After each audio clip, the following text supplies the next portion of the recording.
미혹하는 자가 세상에 많이 나왔나니 이는 예수 그리스도께서 육체로 오심을 부인하는 자라. 이런 자가 미혹하는 자요 적 그리스도니 너희는 스스로 삼가 우리가 일한 것을 잃지 말고 오직 온전한 상을 받으라. 지나쳐 그리스도의 교훈 안에 거하지 아니하는 자는 다 하나님을 모시지 못하되 교훈 안에 거하는 그 사람은 아버지와 아들을 모시느니라. 누구든지 이 교훈을 가지지 않고 너희에게 나아가거든 그를 집에 들이지도 말고 인사도 하지 말라. 그에게 인사하는 자는 그 악한 일에 참여하는 자임이라. 내가 너희에게 쓸 것이 많으나 종이와 먹으로 쓰기를 원하지 아니하고 오히려 너희에게 가서 대면하여 말하려 하니 이는 너희 기쁨을 충만하게 하려 함이라. 함께 읽겠습니다. 택하심을 받은 내 자매의 자녀들이 내게 문안하느니라. 아멘. 저희가 최근 요한 서신을 읽고 있습니다. 요한 서신이 왜 기록되었는가 하면 요한의 교회에 문제가 생겼기 때문이었어요. 요한의 교회에 어떤 유대주의자들, 말하자면 믿음만으로 구원을 받는 것이 아니다, 너희가 믿는 예수 그리스도는 메시아가 아니다, 구약 성경이 주장하는 그런 약속된 메시아가 아니다 라고 말하는 사람들이 교회에 침투하였습니다. 그리고 실제로 교회가 쪼개진 것입니다. 쪼개졌다는 표현이 과할지 모르겠는데요, 몇몇이 나갔습니다. 거짓 선생과 함께 그 추종자들이 교회를 떠난 것입니다. 그래서 사도 요한이 이 문제를 해결하기 위해서 쓴 것이 요한 1서입니다. 요한 1서. 그래서 그들이 원래부터 우리에게 속한 자들이 아니었다, 그들이 예수 그리스도를 믿지 않았기 때문에 나간 것이다 라고 이야기한 것이죠. 이렇게 메시지를 보냈으면 문제가 다 해결되었어야 하는데 실제로 그렇지는 않았던 것 같아요. 교회를 떠나간 그 사람들이 여전히 메신저를 보내서 교회 사람들에게, 요한의 사람들에게 이야기를 계속한 것입니다. 너희 교회 이상해, 그 구약의 메시아 예수 아니야, 이렇게 계속 이야기를 한 것이죠. 당시에 사도 요한이 설립한 교회가 한 곳은 아니었습니다. 그래서 여러 곳이 있었기 때문에 그 교회 전체에 서신을 다시 보낸 것이 요한 2서입니다. 다시 보냈어요. 그런데 요한의 메시지를 가지고 몇몇 사람들이 어떤 교회에 갔다가 디오드레베라는 사람이 그 요한의 편지를 거절하는 일이 발생하고 그것과 관련하여 서신을 쓴 것이 요한 3서가 되겠습니다. 말하자면 지금 이 요한 서신은 이단과의 치열한 싸움 중에 나온 서신이다라고 이야기할 수 있어요. 그래서 요한 2서는 앞에 1절부터 6절까지는 진리를 따라서 순종하는 자녀들을 보니까 너무 기쁘다, 하나님의 말씀 안에서 순종하는 모습을 보니까 너무 행복하다, 기쁘다, 계속 그렇게 걸어가면 좋겠다 라고 이야기를 하는 것이 1절에서 6절이고요. 7절에서 13절까지는 이단과 접촉하지 말라, 이단의 메시지를 계속 듣고 그리스도를 떠나지 말아라 라는 이야기를 하고 있습니다. 그래서 자세히 한번 살펴보시겠습니다. 7절인데요. 7절을 보시면 미혹하는 자가 많이 세상에 나왔다. 이는 예수 그리스도께서 육체로 임하심을 부인하는 자라. 이것이 미혹하는 자요 적 그리스도니, 이렇게 이야기를 하고 있습니다. 7절에서 미혹이라는 단어를 2번 반복해서 강조하는 것이죠. 지금 미혹하는 사람들이 많이 나왔다. 사랑하는 성도 여러분, 이렇게 미혹하는 메시지, 이런 것들을 들으면, 이런 것에 넘어가면 도대체 어떻게 되길래 요한이 계속해서 미혹하는 메시지는 들으면 안 된다라고 이야기하는 것일까요? 사실 이 구절은 전체 성경, 구약 성경과도 쭉 연결이 되는데요. 구약 성경에서도 거짓 선지자들이 많이 등장합니다. 우리가 성경을 읽으실 때 하나님의 말씀을 전하노라 라고 이야기하면서 사실은 하나님의 말씀을 전하지 않는 선지자들이 많이 나온다는 것입니다. 그리고 대부분 그 메시지에 넘어가는 경우에 어떻게 되는가? 공동체의 멸망과 심판으로 이어졌습니다. 말하자면 미혹하러 나온 사람들, 적 그리스도의 메시지들을 듣고 넘어가는 것은 단순히 한 개인이 보다 더 윤리적이지 않게 되거나 그 사람의 삶이 망가지거나 하는 그런 식의 문제가, 그런 차원의 문제에 그치지 않습니다. 그것이 아니라 미혹하는 자의 메시지는 한 공동체를 망가뜨리고 하나님의 심판에 이르게 만드는 그런 압도적인 위력을 가지고 있습니다. 문제는 그 형태가 너무나 교묘하고 알아듣기 힘들게 교묘하고 섬세하게 들어오기 때문에 사실은 그 위험을 잘 알아차리지도 못하고 당한다는 것이 문제입니다. 그렇다면 당시 잘못된 가르침은 무엇이었을까요? 방금 보신 7절에 예수님이 육체로 오신 것, 예수 그리스도께서 육체로 임하심을 부인하는 것이 가장 큰 핵심 논쟁이었습니다. 이 구절에는 상당히 많은 논쟁이 있고 해석이 다양합니다. 무엇을 도대체 부인하고 무엇이 핵심 논쟁점이었는가에 대해서는 꽤 학계에서 의견이 여러 가지로 나뉩니다. 그런데 저는 이 7절을 어떻게 이해하는가 하면 이 육체로 임하심, 그리스도께서 육체로 임하심이라는 이 구절은 신약 성경 전체에서 예수님의 지상사역을 표현할 때 사용되는 표현입니다. 그래서 이것은 유대주의자들이, 거짓 선생들이 예수 그리스도께서는 그리스도가 아니다. 예수님, 너희들이 믿는, 기독교인들이 믿는, 이 요한의 교회가 믿는 예수는 구약의 메시아가 아니다 라는 뜻으로 이해하고 있습니다. 제가 새벽이라서 자세히 설명드리기가 조금 그래서 양해해 주십시오. 나중에 개인적으로 여쭤보시면 제가 말씀드릴게요. 그래서 지금 그리스도께서 육체로 오시지 않았다라는 것은 예수님이 메시아가 아니라는 의미입니다. 예수님이 메시아가 아니다. 예수님은 너희들이 그렇게 주장하는 구원을 완성하신 구약의 메시아가 아니다 라고 거짓 선생들이 주장했고 몇몇이 그것에 동조해서 나간 상황입니다. 자, 이렇게 한번 생각해 보면 좋으실 것 같아요. 만약 누군가 그 당시에 예수님이 구원자다, 예수님이 구약의 메시아다, 이것에 대해서 믿지 않고 다시 교회를 떠나면 그 사람은 어떻게 살아가겠습니까? 다시 율법을 지켜서 구원을 얻기 위해 살아갑니다. 율법을 지키는 삶, 유대교로 돌아가는 것입니다. 사실은 유대교로 돌아가는 것이죠. 그래서 요한은 8절 9절에서 이렇게 이야기를 하고 있어요. 너희는 스스로 삼가 우리가 일한 것을 잃지 말고 오직 온전한 상을 받으라. 지나쳐 그리스도의 교훈 안에 거하지 아니하는 자는 다 하나님을 모시지 못하되 교훈 안에 거하는 그 사람은 아버지와 아들을 모시느니라. 아멘. 이 말씀은 이런 것이죠.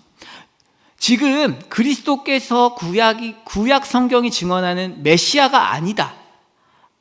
그래서 율법을 다시 지키러 간다라는 것은 그리스도의 교훈을 지나치는 것이다. 그리스도의 교훈을 지나치는 것이고 그래서 상을 받을 수 없다. 사랑하는 성도 여러분, 우리가 하나님과 교제하는 유일한 방법은 은혜밖에는 없습니다. 인간은 자신의 구원의 문제가 해결되지 않으면 하나님을 이용해서 구원을 얻으려고 할 뿐이에요. 대개 사람들은 하나님을 섬긴다고 생각하지만 실제로는 하나님을 통해서 구원을 얻으려고 합니다. 모든 종교 시스템이 그렇게 되어 있습니다. 그런데 우리가 믿는 기독교라는 것은 구원을 주시는 하나님이 구원의 문제를 이루셨기 때문에 구원의 문제로 우리를 협박하지 아니하시고 우리와 참으로 인격적인 관계를 맺는 것입니다. 대개 신앙생활, 종교생활이라는 것은 어떤 일정 정도의 종교생활을 통해서 구원을 얻는 것입니다. 종교생활이 언제나 구원이 종교생활보다 높은 것이에요. 그런데 우리는 구원을 받은 상태에서 하나님을 섬기는 것입니다. 말하자면 그렇기 때문에 우리가 하나님과 인격적인 교제가 가능한 것입니다. 아버지와 아들을 모실 수 있는 유일한 방법이 우리가 예수 그리스도의 십자가의 구원을 받았기 때문에 그 구원에 감사하고 구원을 잃을 걱정이 없고, 왜? 구약의 약속, 그 모든 구원의 약속을 예수 그리스도께서 십자가에서 성취하심으로 우리의 모든 죄를 사하시고 율법의 모든 의를 이루셔서 우리를 의롭게 만드셨기 때문에 구원의 문제가 완전히 해결된 것입니다. 그 근본에 서서 우리가 그렇게 나를 사랑하시는 하나님을 바라보면서 하나님을 기쁘시게 하는 삶을 사는 것, 이것이 신앙생활이죠. 하지만 그것이 아니라 구원을 아직 얻지 못했다, 너는 아직 구원을 얻지 못했다 라는 메시지를 계속해서 들으면 하나님에 대한 관심이 생긴다기보다는 구원을 어떻게 얻을 것인가, 자기 자신의 행동과 자기 자신의 감정과 나의 성취와 업적과 이런 것들에 매몰되게 되어 있는 것입니다. 그래서 나의 행동이 과연 구원받기에 적절한가? 나는 과연 하나님의 축복을 받을 만큼 선하게 살고 있는가에 대해서 집중하고 자기 자신에게 매이게 되는 것이죠. 그러면 실제로 종교 생활을 하지만 하나님을 기쁘시게 할 수 없습니다. 왜? 우리 마음이 하나님을 바라볼 수 없기 때문입니다. 논리 자체가 그렇게 구성되지 않습니다. 그래서 요한은 절대로 그렇게 나가서는 안 된다 라고 말하고 진리 안에 머물러야 한다고 강력하게 이야기하는 것이죠. 진리가 무엇입니까? 주님이 모든 의를 이루셨다. 주님이 모든 일을 십자가에서 다 행하셨다. 그래서 우리가 구원받았으므로 주님을 향해서 감사하는 마음으로 살아야 한다라는 것이죠. 그런데 문제가 있습니다. 문제가. 우리가 언뜻 듣기에는 이렇게 은혜스러운 은혜의 복음이 선포되면 한 번 이 말씀을 들으면 누구도 빠져나가지 않을 것 같지 않습니까? 아니, 주님이 다 해주셨다는 게 좋지 내 힘으로 구원을 얻는다는 게 매력적입니까? 놀랍게도 인간의 죄성은 은혜의 복음보다 내가 무언가를 행해서 구원을 받는다는 메시지를 더 좋아합니다. 이게 죄성 때문에 그렇습니다.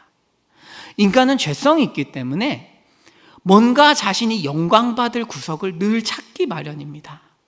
구원의 문제에 있어서도 마찬가지입니다. 구원도 99.9% 하나님이 하셨더라도 0.1%는 내가 해야 하는 것입니다. 왜?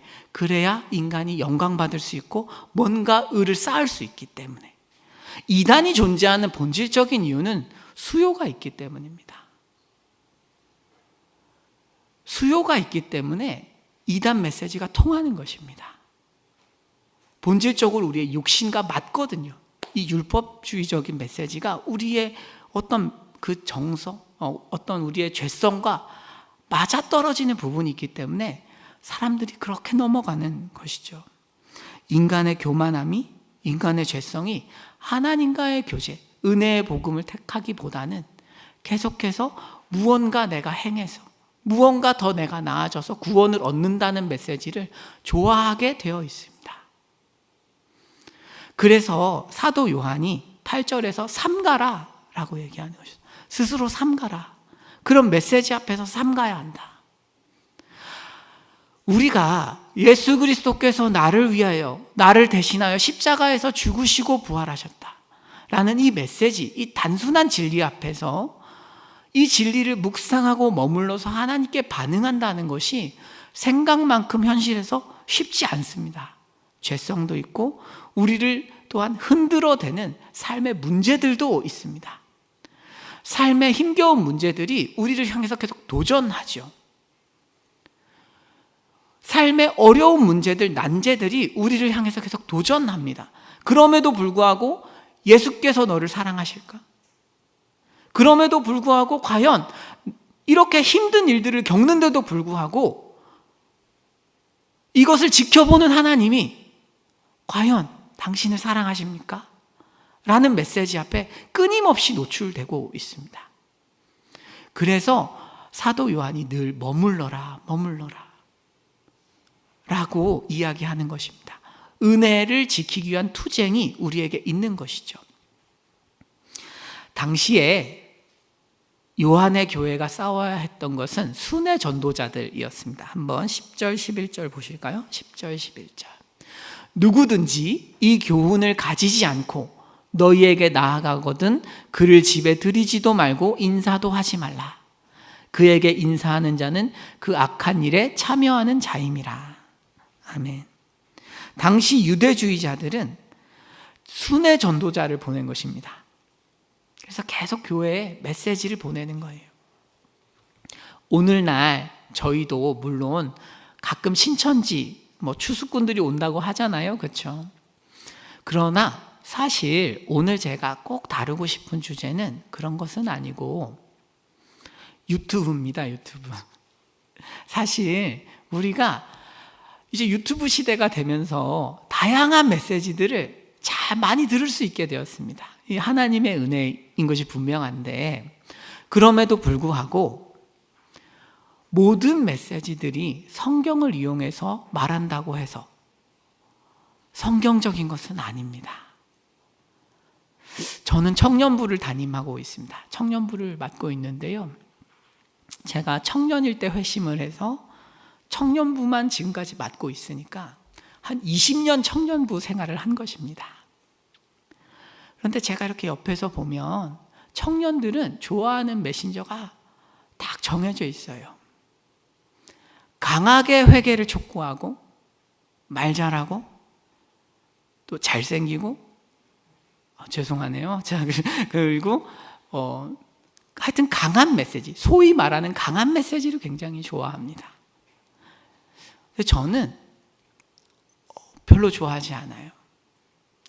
왜냐하면 대형교회 비판하고 목사님들 비판하고 교회 이래서는 되겠는가 비판하는 메시지가 당장 듣기에는 좋고 그래서 청년들이 똑바로 해야 돼라는 메시지가 듣기에 청년들이 어떤 무언가를 자극할 수는 있지만 제가 듣기에는 인간을 은혜에 의탁하게 만들지 못합니다. 어떤 메시지가 좋은 메시지인가? 인간을 은혜에 의탁하게 만드는 메시지가 좋은 메시지예요. 인간의 자기 공로와 인간의 노력을 자극시켜서 그래, 이렇게 문제가 있으니까 이렇게 살면 안 돼 라는 분노에서 시작하는 메시지는 좋지 않습니다.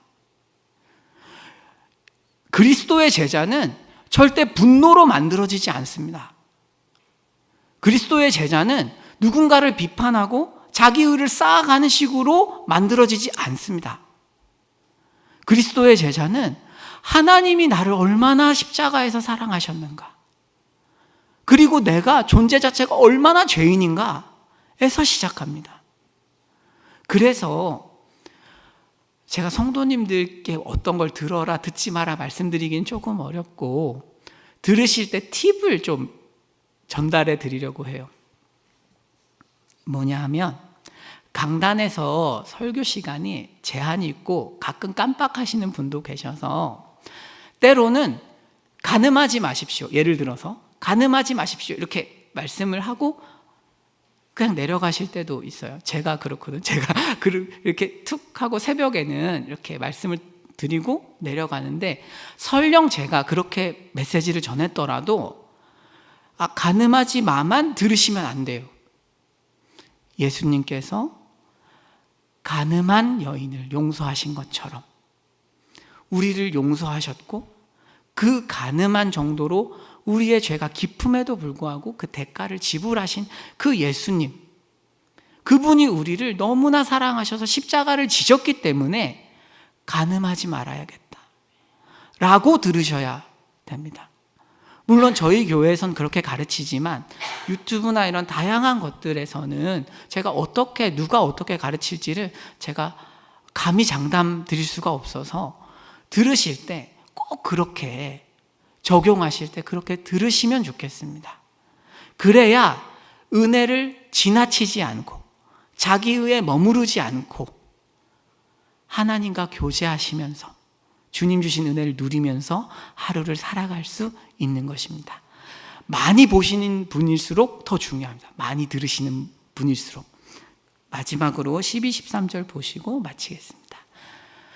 12절 내가 너희에게 쓸 것이 많으나 종이와 먹으로 쓰기를 원하지 아니하고 오히려 너희에게 가서 대면하여 말하려 하니 이는 너희 기쁨을 충만하게 하려 함이라. 택하심을 받은 내 자매의 자녀들이 내게 문안하느니라. 아멘. 요한은 성도들을 가서 만나고 싶어 합니다. 하지만 오늘 요한은 찾아오지는 않지요. 그럼에도 불구하고 오늘 이 새벽에 요한이 전했던 복음, 그리스도의 죽으심과 부활로 완성된 우리의 구원, 그 진리가 우리의 것이고 그 진리에 머물러야 한다는 메시지가 오늘 새벽에도 우리에게 다가왔습니다. 구원과 영생을 확신하시면서 당시 성도들이 누린 기쁨이 오늘 우리 삶에도 충만하시기를 축복합니다. 기도하시겠습니다.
제가 한 절, 여러분 한 절 교독하신 이후에 마지막 절은 합독하시겠습니다.